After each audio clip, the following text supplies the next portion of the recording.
இந்த சந்தன மரம் வளர்க்குறது இல்லைங்க, பயம் பார்த்தீங்கன்னா அரசு மூலியமா ஏதாவது வந்து பிரச்சனைகள் இடையூறுகள் வருமா அப்படின்னு ஒரு பயம் வந்து பொதுவாகவே எல்லாத்துக்கிட்டுமே இருக்கு.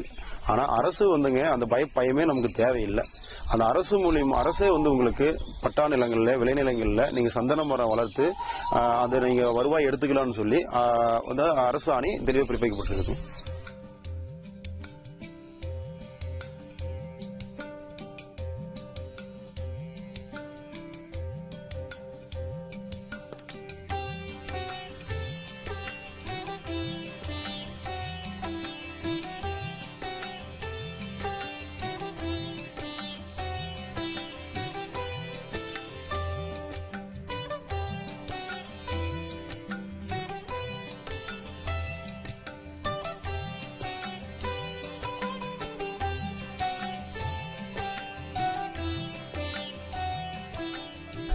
இன்றைய காலகட்டத்தில் பார்த்தீங்கன்னா விவசாயத்தை மாட்டிக்கிட்டது ரெண்டு பெரிய விஷயங்க.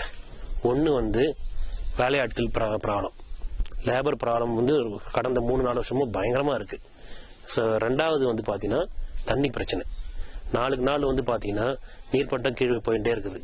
ஏன் கீழே போயிட்டே இருக்குன்னு பார்த்தீங்கன்னா நிலங்கள் எல்லாமே வந்து விளைநிலங்கள் எல்லாமே வந்து வீட்டு மனைகளாக மாறின்னு இருக்கு.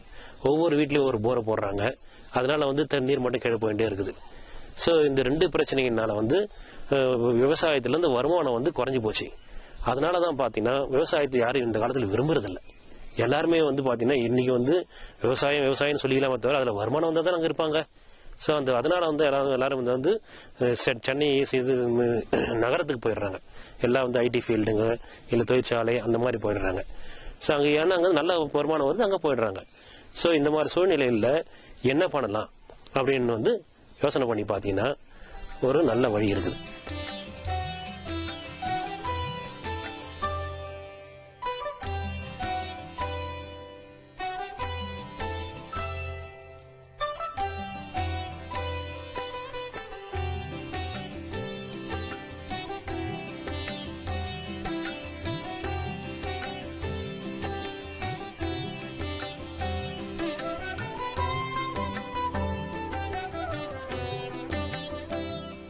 என்ன வழின்னு பார்த்தீங்கன்னா ரெண்டு பிரச்சனை இப்போ சொன்னேன். ஒன்று வந்து லேபர் ப்ராப்ளம். ஸோ நம்ம வந்து விவசாயத்தை செய்யும் போது லேபர் வந்து குறைஞ்ச விவசாயமாக செய்யணும் ஒன்று. ரெண்டாவது வந்து தண்ணி ப்ராப்ளம் சொன்னேன்.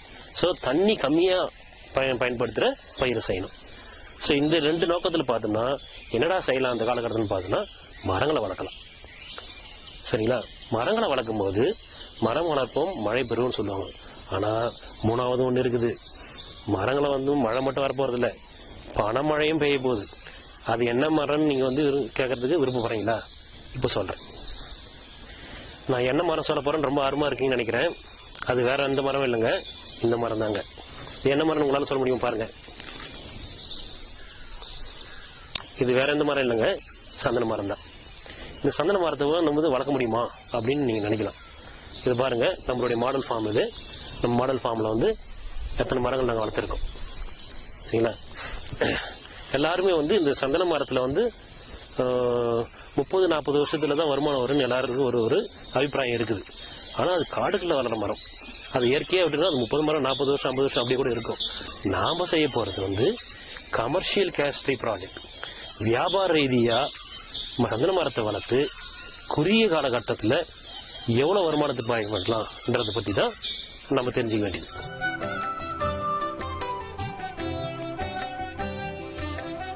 அடுத்ததா பாத்தீங்கன்னா இந்த சந்தன மரங்கள் மூலியமா வரக்கூடிய வருமானம் அது முழுமையா நம்ம கிட்ட வந்து கிடைக்குமா அப்படிங்கிற ஒரு ஐயப்பாடு இருக்குதுங்க. ஆனா இதுல நீங்க தெளிவா பாத்தீங்கன்னா சந்தன மரங்கள் வந்து நம்ம பட்டா நிலத்துல யார் வேணாலும் பயிர் பண்ணலாம். இது மானாவாரியா பயிர் அப்படிங்கிறது எல்லா இடத்துலயும் வளரக்கூடிய தன்மை இருக்கிறதுனால இது வந்து அரசு வந்து இது 2002க்கு முன்னாடி ஒரு அரசு ஆணை இருந்தது. அது என்ன அரசு ஆணைன்னு பாத்தீங்கன்னா மரம் வளர்க்குறவங்களுக்கு 47.5%, அரசானது 52% எடுத்துக்கும், வர வருமானத்தில் அதை எடுத்துக்கும். அந்த மாதிரி டைப்பா இருந்ததுங்க. இந்த 2002க்கு பிறகு இது அரசாணை முற்றிலுமா பிரி பண்ணி சந்தன மரங்கள் வளர்க்குறவங்களுக்கு முழு வருமானமும் நமக்கு வந்து விவசாயிகளுக்கு அப்படிங்கிற மாதிரி கொண்டுட்டு வந்துட்டாங்க. அது வந்து 20% அந்த கட்டிங் சார்ஜ் பிளஸ் வந்து உங்களுக்கு விற்பனை வரின்னு சொல்லி எடுத்துட்டு அதை வந்து ஒயிட் மணி ஆக்கி உங்களுக்கு கொடுத்துருவாங்க. அது அரசே முழு சப்போர்ட் உங்களுக்கு பண்ணி பணத்தை வந்து சேஃப்டி பண்ணி உங்களுக்கு கொடுக்குறாங்க. இந்த சந்தன மரத்துல வர வருமானமானதுங்க, அதாவது வர முழு வருமானத்துல 80% மரம் வளர்க்குறவங்களுக்கும் மீதி ஒரு 20% வந்து 10% கட்டிங் சார்ஜ் ஆகவும் 10% வந்து விற்பனை வரியாகும் போக 20% போக 80% வந்து உங்களுக்கு வந்து அரசே உங்களுக்கு வந்து ஒயிட் மணி ஆக்கி, அதாவது வெள்ளை பணமா உங்களுக்கு கொடுத்துருவாங்க. அது எந்த ஒரு ப்ராப்ளம் இருக்காது. அரசு இது முழு சப்போர்ட்டும் பண்ணி அவங்களே பப்ளிக் டெண்டர் மூலமா வித்து கொடுக்குறாங்க. அதை நீங்க பயன்படுத்திக்கலாம்.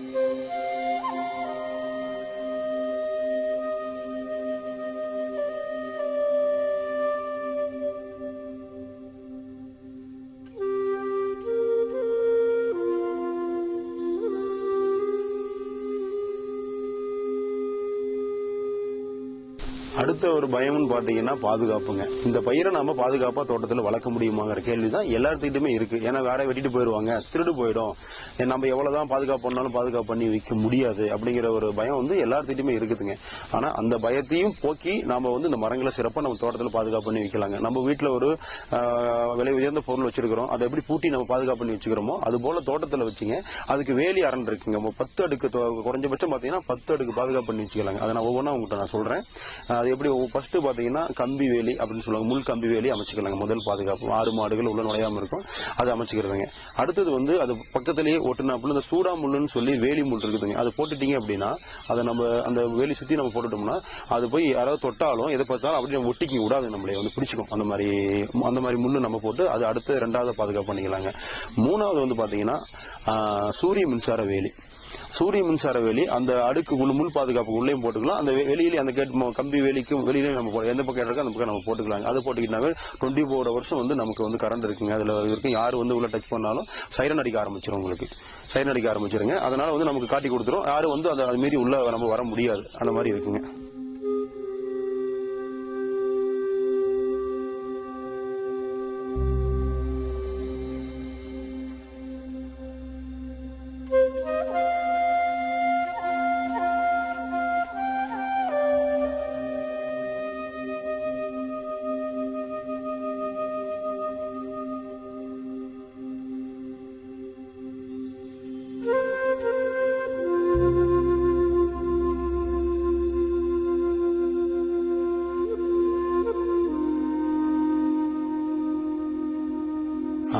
அப்புறம் பாத்தீங்கன்னா அந்த சூரிய மின்சார வேலியிலேங்க SMS அப்படிங்கிற ஒரு சிஸ்டம் இருக்குது. அதாவது யாராவது ஆடு மாடுகளோ அல்லது வந்து யாராவது நுழைய முற்பட்டாலோ அது ஆட்டோமேட்டிக்கா உங்களுக்கு வந்து ஒரு 3 மொபைலுக்கு வந்து SMS போயிடுங்க. உங்களுக்கு அலர்ட் ஆகிறதுக்காக போயிடும், சைரன் அடிக்க ஆரம்பிச்சிடும், SMS போயிடுங்க.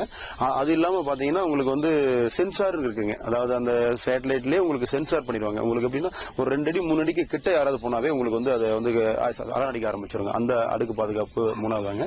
4வதா பாத்தீங்கன்னா இந்த பிரபலமான கடைகள் எல்லாம், துணி கடைகள் அல்லது வந்து நகை கடைகள் எல்லாம் பாத்தீங்க அப்படின்னா அது வந்து டோட்டல் கண்ட்ரோல் கேமரா வச்சு கண்ட்ரோல் பண்ணி வச்சிருப்பாங்க. அதாவது எதுக்குன்னா யார் வராங்க, உள்ள போறாங்க, ஏதாவது நம்ம கடைகள் ஏதாவது பொருட்கள் அவங்களுக்கு தெரியாம வெளியில போகுது அதை கண்ட்ரோல் பண்ணி வைக்கிறதுக்காக அதை வச்சிருப்பாங்க. அந்த கண்ட்ரோல் நம்ம தோட்டத்தோட 4 மூலையில வச்சு நம்ம அதை வந்து கம்ப்யூட்டர் மூலியமா அல்லது வந்து வீடியோ மூலியமாவோ நம்ம வீட்லயே டிவி மூலியமா நம்ம கண்ட்ரோல் பண்ணி பாத்துக்கலாங்க. அப்படி பாத்துக்கிட்டு இருக்கும் பார்க்கும்போது உங்களுக்கு கவரேஜ் 24 hours நம்ம கவரேஜுக்கு நம்ம கொண்டு வந்துட முடியுங்க.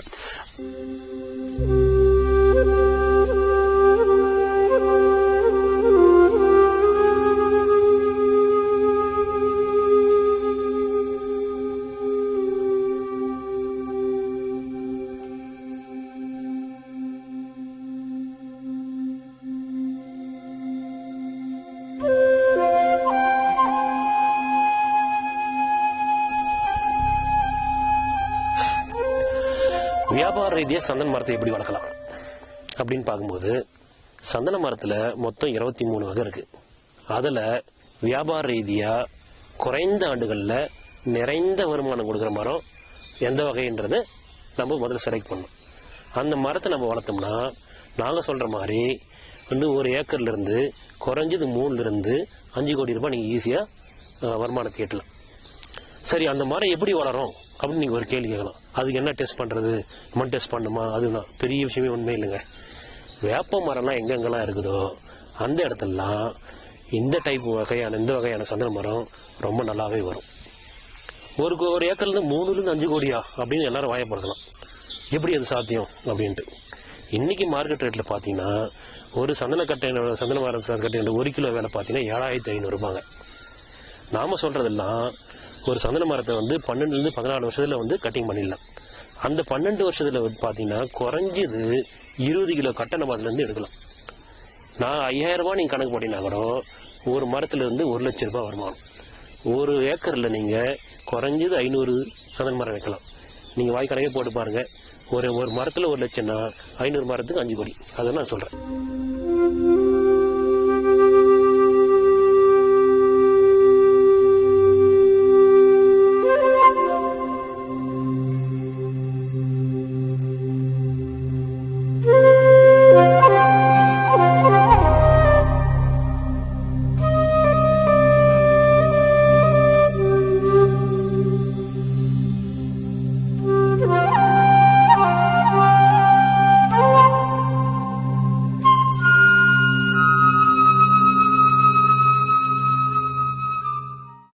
ஒரு ஏக்கர்லேருந்து 3 to 5 கோடியா அப்படி உங்களுக்கு ஆச்சரியமா இருக்கா?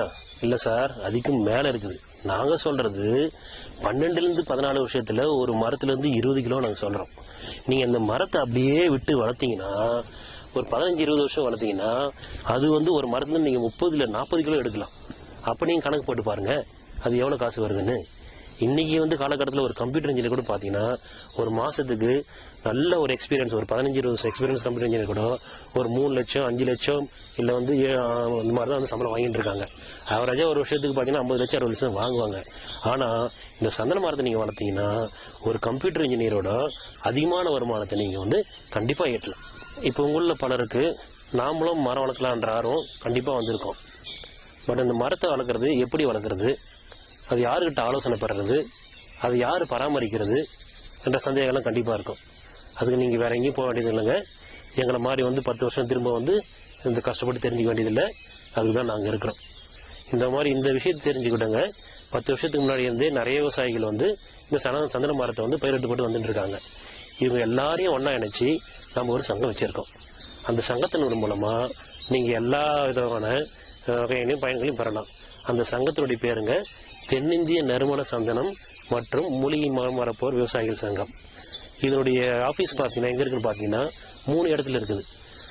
விழுப்புரம் மாவட்டத்தில் திருக்கோயிலூரில் தான் இதனுடைய ரெஜிஸ்ட்ரேஷன் ஆஃபீஸு. ஜோலார்பேட்டை வேலூர் மாவட்டத்தில் இதனுடைய கார்ப்பரேட் ஆஃபீஸ் இருக்குது. நாமக்கல் மாவட்டத்தில் ராசிபுரம் பக்கத்தில் இருக்கிற ராஜாபாளையத்தில் இருக்கிற பிரான்ச் ஆஃபீஸ். இந்த ராஜாபாளையம் பிரான்ச் ஆஃபீஸ் தான் சந்தன மர ஆராய்ச்சி மையம். இந்த ஆராய்ச்சி மையத்தில் தான் கடந்த 10-12 வருஷங்களாக எல்லா ஆராய்ச்சிகளையும் பண்ணி எந்த வகையான மரங்கள், இந்த 23 வகைகளில் எந்த மரத்தை வளர்த்தா குறுகிய காலத்தில் நாம் எதிர்பார்க்குற இந்த கோடிக்கணக்கான வருமானம் வர்றதுன்றது கண்டுபிடிச்சி இதை மாடல் ஃபார்மாக வளர்த்துட்டு இருக்காங்க. இந்த சங்கத்தில் கொடுக்குற செடிகள்லாம் பார்த்தீங்கன்னா சும்மா அப்படியே விற்கிறது இல்லை. இதை பல வருடங்கள் அதை டெஸ்ட் பண்ணி நட்டு பார்த்து நல்லா வருதா, இதில் என்னென்ன பிரச்சனைகள் வருது எல்லாம் ஆரம்பித்து இந்த செடி தான் இந்த வகை தான் நல்லா வருதுன்றதை பார்த்து மட்டும்தான் நாங்கள் கொடுக்குறோம். அடுத்ததாக பார்த்தீங்கன்னா நமது தென்னிந்திய நறுமண சந்தனம் மற்றும் மூலிகை மரம் வளர்ப்போர் விவசாய சங்கத்தின் மூலியமா உங்களுக்கு சந்தன மரம் வளர்க்குறவங்களுக்கு உத்தரவாத சான்றிதழ் கொடுக்குறோம். அந்த உத்தரவாத சான்றிதழோட முழு நோக்கம் என்னன்னு பார்த்தீங்கன்னா உங்களுக்கு ஆரம்பத்திலிருந்து சந்தன மரம் வளர்க்குறவங்களுக்கு அந்த உள்ள பயம், அது நம்ம தனிப்பட்ட வளர்த்து விற்க முடியுமா, அரசு பணத்தை எடுக்க முடியுமா, அந்த சந்தேகம் இருக்கிறவங்களுக்குலாம் உங்களுக்கு கூட இந்த சங்கமானது உங்க கூட இருந்து உங்களுக்கு ஏற்படும் பிரச்சனைகளை கூட இருந்து தீர்வு பண்ணி அதில் அரசு மூலியமா எப்படி கட்டிங் எடுத்து வித்து கொடுக்குற விற்பனை வரைக்கும் எல்லாம் கூட இருந்து சப்போர்ட் பண்ணுங்கிற உத்தரவாத சான்றிதழ் கொடுக்குறாங்க. அதை நீங்க பயன்படுத்தி விவசாயிகள் பயன்படுத்திக்கலாம். இன்னைக்கு பாத்தீங்கன்னா மற்ற பயிர் வகைகளுக்கு மானியம் இருக்கிற மாதிரி நீங்க மத்திய அரசு விவசாயிகள் சந்தன மரம் வளர்க்கறதுக்கு ஊக்குவிக்கிறாங்க. அது எப்படி ஊக்குவிக்கிறாங்கன்னு பாத்தீங்கன்னா நீங்க சந்தன மரம் நடவு பண்றதுக்கு ஆகிற செலவுல 75% அவங்க மானியமா வழங்குறாங்க. அந்த மானியத்தை நம்ம விவசாயிகள் சங்கம் உங்களுக்கு கூட இருந்து எல்லா அப்ளிகேஷன் ஃபார்ம் ஃபில்அப் பண்றதுல இருந்து அதை மூவ் பண்ணி கடைசியில எப்படி வாங்கி கொடுக்குற எல்லா வழிவகையிலும் செஞ்சு கொடுக்குது. அடுத்ததுங்க, இந்த தென்னிந்தியா இந்த மூலிகை மரம் மற்றும் நறுமண மரம் வளர்ப்பு விவசாய சங்கத்தின் முக்கியமான நோக்கம் என்னன்னு பாத்தீங்கன்னா ஒரு நாளைக்கு ஒரு 1000 மரங்களை, மூலிகை தன்மையுள்ள நறுமண தன்மையுள்ள மரங்களை விவசாய தோட்டத்துல நட்டு அதை உருவாக்கணுங்க. இதுதான் எங்க சங்கத்தோட முதல் கொள்கைங்க. அதுக்கு உண்டான வேலைகள்ல தான் அந்த சங்கம் முற்பட்டு செஞ்சு கொடுத்துட்டு இருக்குது.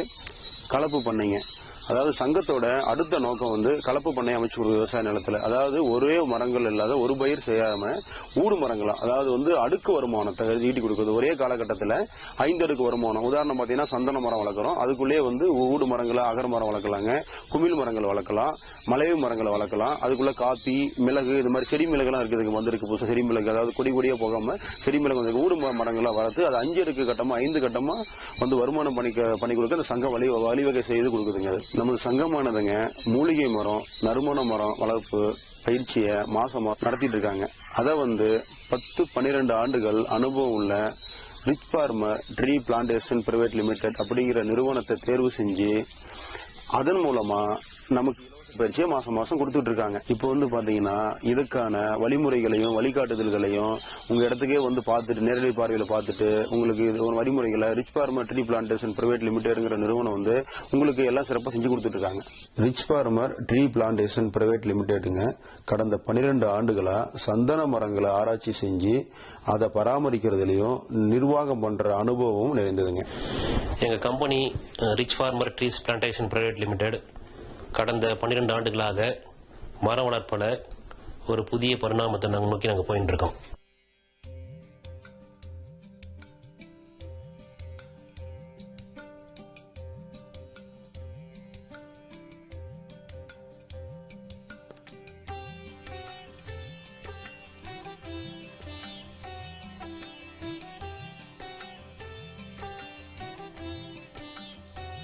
என்னோட நிலம் பாத்தீங்கன்னா 10 ஏக்கரா இருக்குங்க.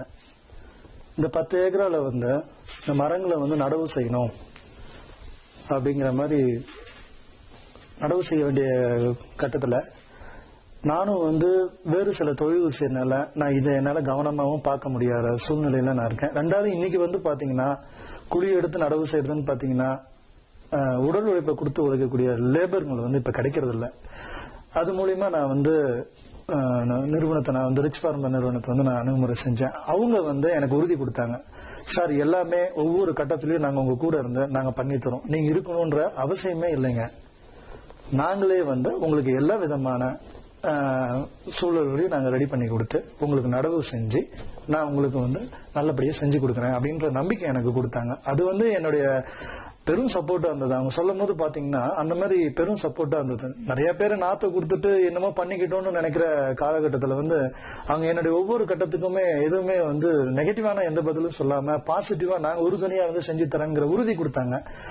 அந்த நம்பிக்கை எனக்கு இன்னும் பலமானதுனால நான் அவங்கள அருகே கேட்டேன். அப்புறம் ரெண்டாவது பாத்தீங்கன்னா இன்னைக்கு நீர் பற்றாக்குறை இருக்கு. என்னுடைய 10 ஏக்கர் லேண்ட்ல பாத்தீங்கன்னா எனக்கு தண்ணீர் அங்க கம்மிங்க.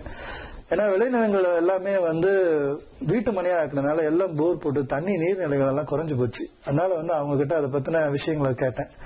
அவங்களும் டெக்னிக்கலா ஆலோசனை செஞ்சு எனக்கு சொன்னாங்க, இது ஒண்ணும் இல்லைங்க, சொட்டு நீர் மூலியமா இதை நம்ம பண்ண முடியும் நேர்த்தியா அப்படின்னு சொன்னாங்க. என்னுடைய 10 ஏக்கராவுக்கும் அவங்க சொட்டு நீர் மூலமா மரங்களுக்கு தண்ணீர் பாய்ச்சுற மாதிரி, கன்றுகளுக்கு எல்லாம் நல்லா நேர்த்தியா தண்ணீர் பாய்ச்சுற மாதிரி எனக்கு செஞ்சு கொடுத்தாங்க. இது எனக்கு ரொம்ப திருப்தியாகவும் இருந்தது.